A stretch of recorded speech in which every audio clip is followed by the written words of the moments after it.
वो कौन है बोलो जिसकी हम संतान है।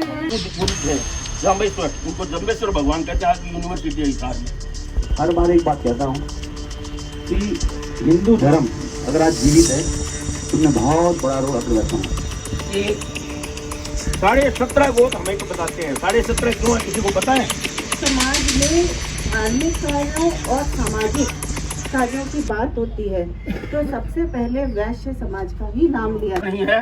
ये 20 नियम महाराजा अग्रसेन जी ने बनाए थे। 20 आज किसका जन्मदिन है जो केक काट रहे हैं? बताइए, हमारे पूर्वज जिसका हम वंशज हैं, बार बार जयकर। नमस्कार दोस्तों, तो जैसे कि आपने देखा इंट्रो के अंदर, आज महाराजा अग्रसेन जी का 5127वां जन्म दिवस जयंती बड़े ही धूमधाम से मनाई गई है। यहाँ अग्रसेन वाटिका चिल्ड्रन पार्क है, विवेक विहार, न्यू दिल्ली के अंदर, जहाँ के एमएलए विधानसभा के हैं श्री राम निवास गोयल जी, जो कि वहाँ पधारे, और बीजेपी के जिला अध्यक्ष संजय गोयल जी जो कि वहाँ पधारे, और पार्षद श्री पंकज लूथरा जी, सभी गणमान्य लोग वहाँ पधारे। सभी लोगों ने अपनी बात रखी अग्रसेन जी के बारे में। बहुत सी ऐसी चीज़ें, या कहें कि गोत्र के बारे में, सब ऐसी चीज़ें वहाँ जानकारी शेयर की गई गणमान्य लोगों द्वारा, जो कि वाकई ही बहुत लोगों को जानकारी नहीं थी। तो पूरा वीडियो देखें और समझें और जानें महाराजा अग्रसेन जी की उन कहानियों को जो हर कोई नहीं जानता। दो शब्द कहें। तो चलिए दोस्तों, मैं वीडियो स्टार्ट करता हूँ, आप देखें श्री पूरा भगवान शराब जी को आमंत्रित कर रहा हूँ कि आप आए, महाराजा अग्रसेन जी की जीवनी पर अपने विचार रखें। आदरणीय श्री शिव भगवान जी शराब जी। सबसे पहले तो मैं आए हुए सभी गणमान्य, मेरे अपने विवेक विहार के निवासी, उनका हृदय की गहराइयों से आभार, स्वागत, धन्यवाद। आज शुक्ला प्रथमा यानी पहली नवरात्रि है, जिस दिन हमारे पितामह परपितामह महाराजा अग्रसेन जी का जन्म दिवस था। एक बात आपको और बता दूं, बड़े भाग्यशाली हैं आप और हम। आज भी रविवार है और जिस दिन महाराजा अग्रसेन जी का जन्म हुआ उस दिन भी रविवार हुआ था। बोलिए महाराजा अग्रसेन की। अब आपको एक जानकारी और दे दूं कि 17.5 गोत्र हमें को बताते हैं। 17.5 क्यों है, किसी को पता है? पुत्र 17.5 नहीं होते, गोत्र 18 ही हैं।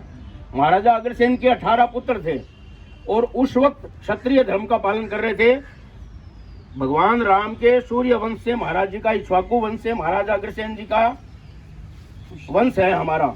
और कुश की 34वीं पीढ़ी पे नृपवल्लभ यानी इनके पिताजी थे, और 35वीं पीढ़ी पे महाराजा अग्रसेन जी थे। तो कौरव पांडवों के युद्ध में पांडवों की तरफ से ये लड़े थे, और भगवान कृष्ण ने जब ये कहा अर्जुन ने कि मैं युद्ध नहीं करूंगा, तो उन्होंने कहा क्यों नहीं करोगे? तो पहले तो उन्होंने कहा कि ये मेरे दादाजी हैं, ये मेरे गुरु हैं, ये मेरे सहोदर भाई हैं, मैं किस किस को मारूंगा? उन्होंने कहा ये सब तेरे को मारने के लिए आए हैं। तो फिर उन्होंने कहा कि ठीक है, मैं युद्ध करूंगा और उसमें सारे वीर पुरुष वीरगति को प्राप्त हो जाएंगे, तो बचेगा कौन? वो नपुंसक बचेंगे, क्या वो संभाल सकेंगे भार को? इसी तरह का प्रश्न जब आया, और युद्ध के अंदर हानि होती है, इसमें कोई दो राय नहीं, चाहे वो यूक्रेन का युद्ध हो और चाहे वो हमास का युद्ध हो, कहीं युद्ध हो, पाकिस्तान का युद्ध हो, युद्ध जहां भी होगा वहां कुछ न कुछ वीसी का छोड़ेगा। ये बात अटल जी ने भी कही थी और ये अटल सत्य भी है। तब क्या हुआ, सारा हानि होने के बाद इसकी जो संरचना है समाज की वो कैसे चलेगी? तब महाराज श्री कृष्ण भगवान ने अग्रसेन जी को कहा कि हे पुत्र, आपके पिता श्री पांडवों के पक्ष में धर्म के लिए लड़ते हुए वीरगति को प्राप्त हुए हैं, और गुरु हमारे जो पितामह हैं भीष्म पितामह, उनके हाथों से वीरगति पाई है। मैं तुम्हें आदेश करता हूं कि आने वाली तुम्हारी पीढ़ियां कुल का नाम करेगी और तुम लोगों के सहायक बनोगे। तुम ऐसी प्रणाली चलाओ जिससे इस समाज को व्यवस्था मिले। तो उन्होंने उस समाज को इकट्ठित करने के लिए उनके जो 18 पुत्र हुए, उनसे गर्ग मुनि को, जो पहले गर्ग मुनि की आज्ञा से ही उन्होंने ये अपना धर्म वो स्वीकार किया था। उन्होंने कहा कि गुरुदेव मैं यज्ञ कराना चाहता हूँ। तो सबसे बड़े उनके पुत्र विभु थे, उनको गर्ग मंत्र से अभिमंत्रित करके, इसलिए गर्ग गोत्र को सबसे बड़ा कहा जाता है। विभूषण सबसे बड़े पुत्र थे और गर्ग ऋषि ने गर्ग गोत्र से अभिमंत्रित करके उनसे यज्ञ करवाया। 17 यज्ञ जब पूर्ण हुए, 18वें यज्ञ की बारी आई, तो अग्रसेन जी के मन में दया भाव आया कि निरीह पशुओं की बलि क्यों दे रहे हैं हम, अपने स्वार्थ के लिए या किसके लिए? तो उन्होंने ये प्रश्न खड़ा किया। तो सबने अपने वो जो शास्त्र के नियम है वो बता दिए तो उन्होंने कहा वेदों में तो नहीं लिखा, कि वेदों में तो नहीं लिखा, लेकिन जो हमारे कर्मकांड है उसमें लिखा है कि अगर क्षत्रिय धर्म का पालन करोगे तो आपको बलि देनी पड़ेगी। उन्होंने कहा मैं क्षत्रिय धर्म का पालन नहीं करूंगा, वैश्य धर्म ग्रहण करूंगा। और उन्होंने वैश्य धर्म की जनेऊ धारण कर ली और कृषि पालन करूंगा, गो पालन करूंगा और मैं इस तलवार को त्याग करता हूँ, मैं आज से हिंसा नहीं करूंगा। तो 18वां गोत्र जो नांगल गोत्र था, जो बहुत कम है, तो वो 18वां गोत्र उन्होंने नारियल की भेंट दे करके उस यज्ञ को पूरा किया था। और बलि के रूप में फिर उन्होंने उड़द, आज भी बंगाल में उड़द को मास्कलाई कहते हैं, उड़द का और उसका दही का मिला करके वो भोग लगाया था। तो उन्होंने कहा कि यज्ञ तो पूर्ण हो गया लेकिन आधा पूर्ण हुआ है, इसलिए उसको आधा गोत्र कहते हैं, पूरे 18 गोत्र हैं। अब आपको एक बात बता देता हूँ भाई साहब, थोड़ा समय लूँ, आपका कीमती समय है, लेकिन थोड़ी सी बात आज मेरे मन में आ रही है। किसी भी समाज को, किसी भी परिवार को, परसों कल भाऊजी उनकी थी चंद्र प्रकाश जी की, हालांकि बुलाया था इन्होंने, लेकिन समय बहुत हो गया था, तो मैंने कहा संजय जी को कि नहीं अब समय अधिक हो गया है। किसी भी समाज को चलाने के लिए आप देखिए नोक झोंक होती रहती है। उस दिन सभा से भी जब भाई साहब निकले तो चंद्र प्रकाश जी के पांव छू करके निकले, मेरी आंखों में आंसू आ गए कि वास्तव में हम अग्रसेन जी की संतान है। हमारे एक दूसरे के मन में ये भाव है कि ये मेरे पिता तुल्य है, ये मेरे बड़े भाई हैं। तो इसी तरह से नियम बनता है किसी संस्था को, किसी परिवार को। इन्होंने भी अपना नियम निभाया। आज चंद्र प्रकाश जी के ऊपर, हालांकि ये विषय नहीं आज का, लेकिन एक शब्द बोलता हूं मैं, कोई भी संस्था में 1 रुपए की ऋण लिया, हिंसा नहीं स्वीकार, क्षत्रिय धर्म को त्याग कर वैश्य धर्म अंगीकार। तो कवियों ने लिखा, समुद्र सीमा लांग ले, हिमालय करे हिम त्याग, चंद्र भले प्रभा तजे, अटल अग्र की बात। अब उन्होंने, जैसे बिश्नोई समाज ने, भाई साहब भी जानते हैं, राजेंद्र जी भी जानते हैं, जो हरियाणा और राजस्थान के लोग हैं ये भी जानते हैं बिश्नोई कौन है। जांबा जी उनके गुरु थे, जांबेश्वर, उनको जंबेश्वर भगवान कहते हैं, आज भी यूनिवर्सिटी है हिसार में। जांबा जी ने 29 नियम बनाए थे, 20 और 9। तो उन्होंने प्राकृत भाषा में लिखा, 20 विष्णु भनेर प्राणी कार्य कितना सारू, तुम इन 29 नियमों का पालन करेगा तो मैं तेरी रक्षा करूंगा। इसी तरह से अग्रसेन जी ने जब महाराजा लक्ष्मी जी की 3 बार उपासना करी और 3 बार लक्ष्मी जी ने उनको वरदान दिया, क्योंकि इंद्र उनके ऊपर कुपित हो गया था। ये सब हमको पता है कि माधवी जी के साथ विवाह इंद्र करना चाहता था और वो अग्रसेन जी का पराक्रम देख करके उनके गले में वरमाला डाल दी जब माधवी जी ने, तो इंद्र कुपित हो गया और उसके बाद युद्ध हुआ। उन्होंने महाराज लक्ष्मी जी की, भगवान शिव की उपासना करी गर्ग मुनि के कहने से वाराणसी में। उन्होंने कहा कि तुम्हारी कुल देवी लक्ष्मी है और तुम विष्णु का अंश हो, इसलिए तुम जाके लक्ष्मी जी की आराधना करो। तो लक्ष्मी जी की आराधना करने के बाद उन्होंने वरदान दिया कि तुम अपने जो नियम बनाओगे उन नियमों पे तुम्हारी जो संतान चलेगी, मैं उनका भरण पोषण करूंगी और उनको सक्षम बनाऊंगी। आज हमें पता नहीं है, ये 20 नियम महाराजा अग्रसेन जी ने बनाए थे, 20, जिसके अंदर दानशीलता, अहिंसा, गोरक्षा, ज्ञान प्राप्ति, वाणिज्य व्यवस्था, निर्धन सेवा, सदा जीवन, सादा जीवन, कृषि, मित्र व्ययता, अतिथि सत्कार, आर्थिक सहयोग, सनातन संस्कृति की रक्षा, धर्म में आस्था, शुद्ध भारतीयता आचरण, दुर्व्यसनों से त्याग, खान पान में शुद्धता, रक्त शुद्धता, स्वागत आपका, साहस और आत्मविश्वास, सामूहिक संगठनों में आस्था, सत्य और विनम्रता। तो हमें भी हमारी संस्थाओं पे उसी तरह से अग्रसेन भगवान के वंशज होने के नाते और भगवान राम के पीढ़ी के हम वंशज हैं, तो रघुकुल रीत सदा चली आई, प्राण जाए पर वचन न जाए। इनका पालन करते हुए हमें अपने उस पर अडिग रहना चाहिए और महाराज जी को श्रद्धांजलि देने का यही काम होगा कि हम अपने समाज के अंदर सुधार लाएं। आज कोई तो 51,000 रुपये दे देता है शगुन में, भाई आप समझो जरा, और किसी के पास, मेरे जैसे वाले के पास नहीं है तो मैं 500 का लिफाफा लेके जाऊंगा, तो क्या मुझे हे दृष्टि से देखा जाएगा? नहीं। तो समरसता आनी चाहिए, सभी के लिए एक समान होना चाहिए। आज आपके समाज ने बहुत बढ़िया काम किया कि आपने उस पर जो निमंत्रण है वो फोन पे देना शुरू कर दिया। किसी की 51,000 के कार्ड चल पड़े थे, कितनी कुरीतियाँ, एक कुरीति और भी बंद कीजिए। ये 6,000 की जो थालियाँ है ना, इनको बंद कीजिए, गौशाला में और गरीबों के यहाँ लगाइए। बहुत सी गरीब कन्याएं हैं, उनके विवाह में लगाइए। बोलिए महाराजा अग्रसेन की जय,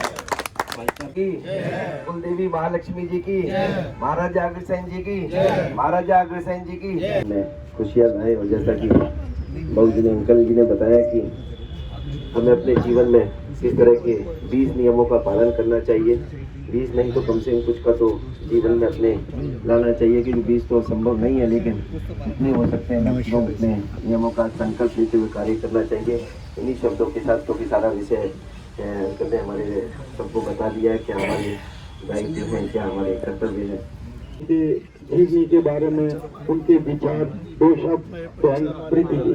मैं शुक्रिया अदा करूंगी कि हमें भी आप याद करते हैं, भूलते नहीं, हमें बुलाते हैं। हमें भी आज सरोगी जी ने जो इतिहास बताया हमें नहीं पता था और हमने सुना। मैं तो वही पढ़ती हूँ जो सामने लिखा है और बहुत सारी चीज़ें आज आपने। वैसे एक बात बताते, विवेक विहार के भीष्म पितामह है ये, और इतना ज्ञान है, मुझे लगता है संसारिक होते हुए सन्यासी है। इतना ज्ञान है इनके अंदर कि मैं तो जब भी कभी इनको सुनती हूँ तो सुनती रहती हूँ कि इनके अंदर कितना ज्ञान है। गिरा हुआ है तो क्या दिल, दिले हुए तो क्या दिल बारा। संसार में फंस गए। सन्यासी जैसा ही है मेरा सादा गुजर। जितने भी सन्यासी थे वो पहले संसारिक ही थे, वो तो बाद में अपने उसमें अपने अपने टाइप से वो बन गए।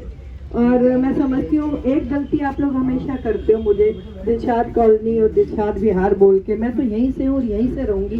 क्यों इतनी बड़ी गलती करते हो भाई? रामनिवास जी ने वहाँ भेज दिया तो मैं चली गई, कुदरत ने मेरा वहाँ पे मुकद्दर लिखा, मैं चली गई, लेकिन रहूंगी तो आपकी। आप लोग मुझे ऐसे बोल के इतना हर्ट करते हो ना, बस पूछो मत। तो मुझे पता है ये पूरा बोलेंगे, लेकिन उससे पहले मैंने मन का कह दिया कि मुझे अच्छा नहीं लगता। ठीक है, मैं वहाँ से पार्षद हूँ, ड्यूटी है मेरी, दे रही हूँ, लेकिन रहूंगी तो आपके बीच में। और बहुत बहुत शुक्रिया कि आपने मुझे यहाँ बुलाया। मैं भी अग्रसेन, महाराजा अग्रसेन के आगे नमन हुई। और सबसे बड़ी बात है कि मुझे सरोगी से आज बहुत कुछ सीखने और समझने को मिला। बहुत बहुत धन्यवाद। अपने विचार, अपने उद्गार महाराजा अग्रसेन जी की जीवनी के बारे में बहन मोनिका पंडित।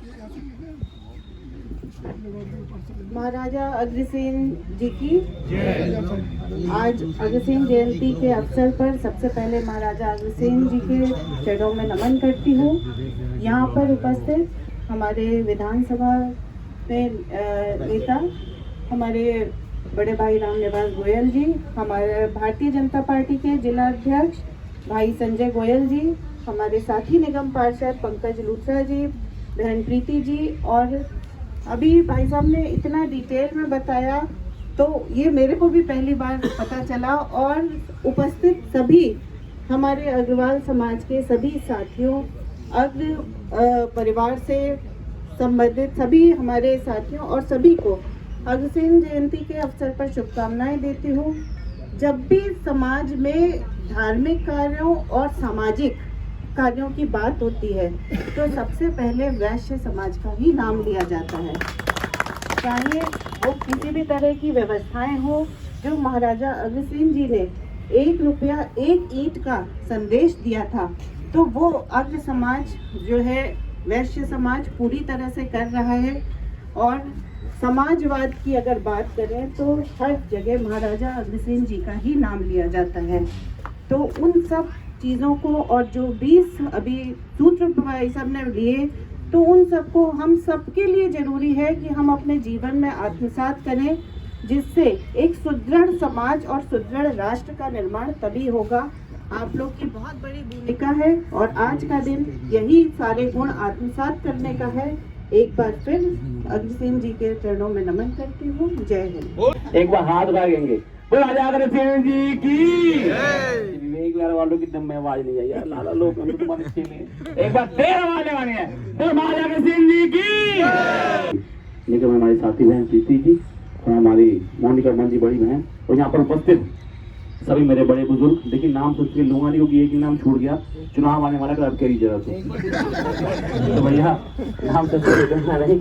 तो आप सभी मेरे बड़े बुजुर्ग, मेरी माताएं, मेरी बहनें एवं प्यारे साथी, बहुत बहुत धन्यवाद आप सबका। इतनी बड़ी संख्या में आप लोगों ने यहाँ पर, मैं तो पहली बार आपने मुझे बुलाया। मैं धन्यवाद करता हूँ हमारी बहन जी का, जिन्होंने हमें इस क्षेत्र में आने का मौका दिया। अगर बहन जी यहाँ तो शायद हम यहाँ ना होते। तो धन्यवाद मेरी बहन जी का, और जिन्होंने इतना प्यार हमें विवेकदार लोगों से मिला। और आशीर्वाद हर आदमी अपना बेटा, अपना भाई, अपना दोस्त मानकर प्यार करता है। और सबसे बड़ी विशेषता, मैं हर बार एक बात कहता हूँ कि हिंदू धर्म अगर आज जीवित है तो उसमें बहुत बड़ा रोल अग्रवाल समाज, इसमें कोई झूठ नहीं है। आप जगह जगह देख लीजिएगा, धर्म की बात हो, कोई रामलीला की बात हो, कोई राम कथा की बात हो, कोई कुछ भी धर्म का काम हो, कोई दान बोर्ड हो, कोई धर्मशालाएं हो, तो सबसे बड़ा योगदान कि हिंदू धर्म में हमारे अग्रवाल समाज का रहता है।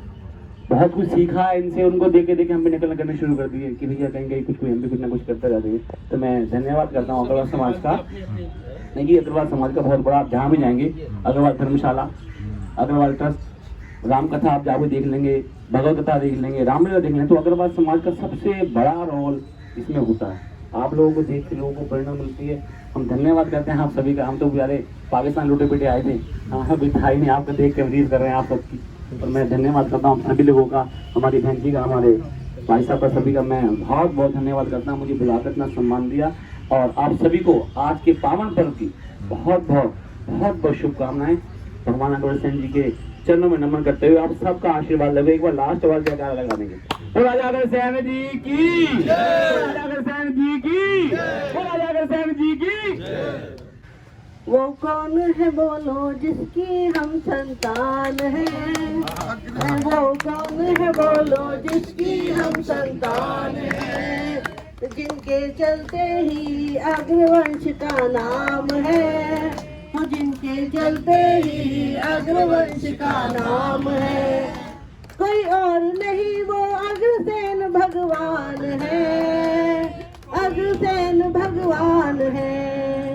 श्री राम प्रभु के वंशज जो सूर्य वंश में आते, श्री राम प्रभु के वंशज जो सूर्य वंश में आते, जानो कलयुग में फिर अग्रों के देव कहलाते, जानो कलयुग में फिर अग्रों के देव कहलाते, जो अग्रवंश की आन बान और शान है, जो अग्रवंश की आन बान और शान है, ओ शान है, वो अग्रसेन भगवान है, वो अग्रसेन भगवान है। आसुद मास शुक्ल पक्ष एकम तिथि यानी सर्वकालीन पहला नवरात्र। मैं बहुत बहुत बधाई देता हूँ, शुभकामनाएं देता हूँ। महाराज अग्रवाल जी के विषय में जितना कहा जाए उतना कम है। अभी बताया गया, कल्पना करके देखिए मन में 5177 वर्ष पूर्व जिस व्यक्ति ने पशु बलि को त्यागा हो, कितना महान रहा होगा। समाजवाद की समरसता की नींव रखी हो, कितना महान रहा हो। ऐसा व्यक्तित्व 1 रुपया 1 ईंट से पूरी अग्रोहा राजधानी बना डाली, तो कितना महान व्यक्ति रहा। 18 पुत्र उनके नाम से गोप, उनकी संतान, हम सब लोग आगे बढ़ रहे हैं। कुलदेवी हमारी कुलदेवी है माँ लक्ष्मी, उसका आशीर्वाद हम सब पर। ठीक समाज में शुद्ध काम करते रहे तो उसका भंडारा कभी खाली नहीं रहता, ये वरदान निरंतर आगे बढ़। लेकिन उसके बावजूद भी मैं किसी से पूछने लगूं, हमारे बच्चों को जन्मदिन मालूम नहीं। विचार कर लीजिए मन।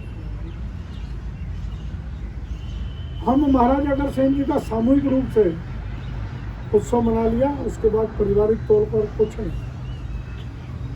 मेरी आप सबसे आज प्रार्थना है, हम अपने जन्मदिन पर, पोता पोती के जन्मदिन पर, बेटों के जन्मदिन पर घर में केक काटते हैं। मुझे कोई दिक्कत नहीं केक काटने से। शुद्ध केक ले आइए, अंडा रहित केक बहुत मिलते हैं। और बच्चों के बीच में केक काटिए शाम के समय दीपक जलाकर। बच्चे पूछेंगे पापा आपका भी जन्मदिन नहीं है, दादा आपका भी जन्मदिन नहीं है, माँ का भी नहीं है, मेरा भी नहीं है, बहन का भी नहीं है, आज किसका जन्मदिन है जो केक काट रहे? बताइए। हमारे पूर्वज जिसके हम वंशज हैं, बार बार जयकारा बोलते हैं, आज उनका जन्मदिन। और मैं समझता हूँ हम सब केक काटेंगे आज, ताकि उस पीढ़ी को जो 10 साल का बच्चा है, 12 साल का, 22, कॉलेज के बच्चों से ही पूछ लो, विवाह हो गया उनसे पूछो, कोई नहीं बता पाएगा। इवन मेरा बेटा नहीं बता पाएगा। बार बार बताते हैं, बार बार बताते। ये परंपरा घर में डालिए। दूसरी मेरी प्रार्थना है, प्रयास करिए कि महाराज अग्रसेन जी का जन्मदिन, चाहे अग्रवाल सभा हो, चाहे कोई भी हो, पूरे भारत में आज के दिन मनना चाहिए। हम अग्रसेन जयंती 4 महीने तक मनाते रहते हैं, क्यों नहीं आज के दिन मनाते? भी कौन सा ऐसा बड़ा काम हो गया हमारे जिम्मे? उनकी जयंती उसी दिन हम शाम को कार्यक्रम नहीं कर सकते। गुरु पर्व आता है, गुरु नानक देव जयंती उसी दिन बनती है, भगवान महावीर जयंती उसी दिन बनती है, भगवान बुद्ध जयंती उसी दिन बनती है। लेकिन अग्रवालों में एकता कहाँ से होगी जब जन्मदिन एक होकर नहीं मनाते। प्रयास करिए, मेरी ये प्रार्थना, शुरुआत करिए। तो आज यहाँ पुष्पांजलि की है, शाम को हम अग्रसेन भवन में अग्रसेन जयंती का आयोजन करें और आज ही के दिन करें, अलग अलग ना। तो कुछ में सब चलेंगे जी, सारे प्रोग्राम चलेंगे। सिखों के नहीं चलते क्या? उनके भी सारे प्रोग्राम चलते हैं। अग्रसेन जयंती मनाने के लिए चाहे 50 लोग होंगे, हम मनाएंगे इसी दिन। शुरुआत तो हो, नहीं तो शुरुआत। बहुत लोग आज ही के दिन मनाते हैं, आज ही के दिन मनाएंगे। तो परसों गोरखपुर में था अग्रसेन जयंती पर, उन्होंने मनाई। वहाँ के सब अपने राजस्थान के मारवाड़ी, अरे क्या संख्या थी और कितनी भव्य जयंती उन्होंने मनाई है। और मंच का संचालन मैं महिलाओं से कह रहा हूँ, पूरे कार्यक्रम का महिलाओं को उन्होंने दिया है।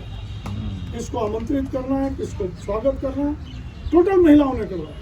पुरुष बैठे थे आराम से, सारा कार्यक्रम इतना भव्य कार्यक्रम किया उन्होंने, तबियत खुश हुई। मैं आज बहुत बहुत बधाई देता हूँ, शुभकामनाएं देता हूँ। इस बातों के साथ अग्रवाल धर्मशाला है, बहुत बनी है। कोई ऐसा क्षेत्र नहीं, चाहे मेडिकल हो, चाहे शिक्षा हो, चाहे कहीं भी दान पुण्य मंदिर, सब आपके भाग्य से खड़े हैं, सब आप लोगों की कृपा से खड़े हैं। मैं कहने में कोई अतिशयोक्ति नहीं, लेकिन सब राजनीतिकों की दलों की निगाह इस चेप पे रहती है। चुनाव आते हैं तो राजेंद्र से ले लें, उनसे ले लें, जब टिकट देने की बात आती है बहुत पीछे रहते। एकता दिखाओ, आगे बढ़ो।